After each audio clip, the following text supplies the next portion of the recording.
Boa tarde. Seguindo a sequência, a gente viu no último método foi o método da falsa posição, agora vamos fazer um algoritmo que é o método de Newton.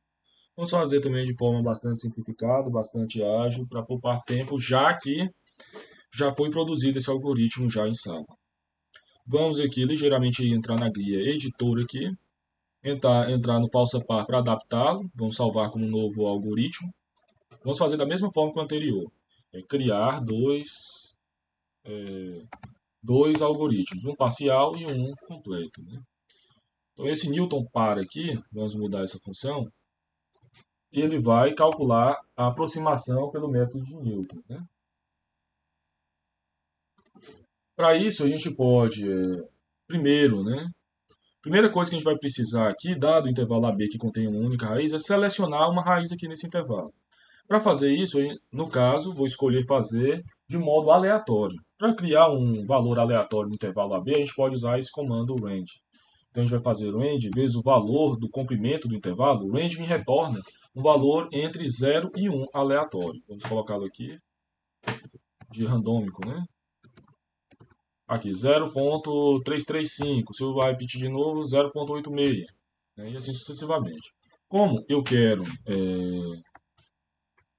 como eu desejo encontrar um valor aí no intervalo 0, 1, o que eu posso fazer? Faço o valor absoluto do comprimento do intervalo, né? No caso B menos A, que é o comprimento do intervalo de A até B, e adiciono o valor inicial do intervalo, que é A. Ao fazer isso, eu conseguirei um valor no intervalo 0, 1. Então, selecionei o valor aleatório, o próximo passo a gente vai ter que calcular as nossas aproximações, né? Para a gente calcular as nossas aproximações, vai ter que ser por método iterativo, né? Então, para isso, a gente vai utilizar a fórmula da função do método de Newton, que é x igual a x menos f de x, já que a gente já definiu inicialmente o f de x, é um x numérico, dividido pela derivada da função. E eu já tenho uma função derivada que a gente criou, que era a nossa função df, que ela está aqui. Então, df da função f no ponto x. Ao fazer isso, a gente já vai conseguir calcular as aproximações. Lembrando que aqui o valor do erro, e nesse caso a forma mais fácil de fazer é em cima do ponto da imagem. Quanto mais próximo do zero estiver, né, mais, mais aproximado o valor do meu f de x será. Né? Então, já definimos dessa forma e no final o resultado recebe o x e estará calculada a minha aproximação. Vamos colocar aqui, salvar o método de Newton. Vim aqui colocar Newton par. Vamos escrever nossa função, arroba x. A nossa função vamos colocar sendo de x mesmo. O valor inicial do intervalo vamos colocar menos 1 até 1. Existe ali só uma raiz, que é a raiz 0, né? O valor do meu erro, no meu caso, o meu erro, vou colocar 0,001. E o valor do meus apenas esse valor, em cima desse valor que foi definido o meu Newton par, né? O valor de n é definido na próxima que a gente vai fazer. Ao fazer isso, encontramos 7 vezes 10 a menos 5, né? Que é um valor bastante pequeno, está dentro da aproximação desejada, está na quinta casa decimal, né? Já está um valor que são zeros até a quarta casa decimal, como a gente queria, que fosse a aproximação de 5 casas decimais. Tá aqui. 4 casas decimais, perdão. Então agora a gente vai pegar esse algoritmo e criar um novo algoritmo do mesmo modo, que vai ser o nosso Newton completo, né? Onde a gente vai utilizar os valores conseguidos na minha função localiza. Salvar arquivo como, e aqui teremos Newton.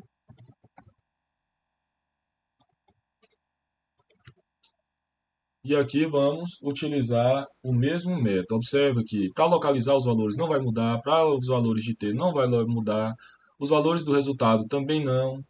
Esse cálculo aqui do for de 1 até t, que é o valor que a quantidade de raiz vai ser o mesmo. A única coisa que vai mudar é apenas esse comando, que em vez de calcular pelo método da falsa posição, a gente vai ter que calcular pelo método do Newton. Newton. Ao fazer isso, já conseguimos atingir nosso objetivo, né? Então, da mesma forma, a observação que tenho é apenas que o método de Newton ele me permite encontrar a raiz de forma bem mais rápida do que outros métodos. Vamos colocar aqui de menos 3 até 3, que sabemos que ainda tem apenas uma raiz. Vamos colocar para dividir o intervalo em 6 partes iguais. Ainda está em Newton par, né? Só que aqui é Newton, método de Newton. E aqui encontramos uma única raiz. Inclusive, ela foi localizada pelo método de Newton. Foi assim, antes de aplicar o próprio método de Newton.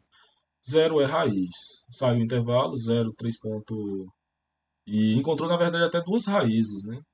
Na última iteração, era no intervalo menos 3 a 3, mas ele extrapolou na última iteração o intervalo 3 e acabou localizando uma raiz 3.1416. Então chegou a entrar no algoritmo. Localizou a raiz zero e a raiz 3.1416. Vamos colocar aqui se quiséssemos um número maior de intervalos, 9 intervalos. Né? Ctrl L aqui, vou aplicar de novo. E aqui o mesmo valor. Só que aqui não passou pela raiz zero no algoritmo, né, de localização. Então, um valor bem próximo de zero, que está 10, praticamente arredondando 10 a menos 10, e 3.1416. Né?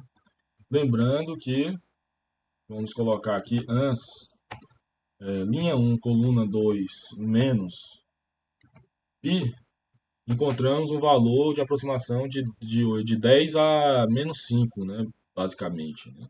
Então, valores bastante aproximados pelo método de Newton. Então, está aqui nosso algoritmo, nossos dois algoritmos funcionando razoavelmente bem, até, né, tem aqui que ele extrapolou o intervalo menos 3 a 3 na última iteração, provavelmente, né, acabou localizando mais raízes do que o que deveria localizar, mas isso não é necessariamente ruim. Né? Então, está funcionando apropriadamente o algoritmo. Bons estudos aí, bons trabalhos.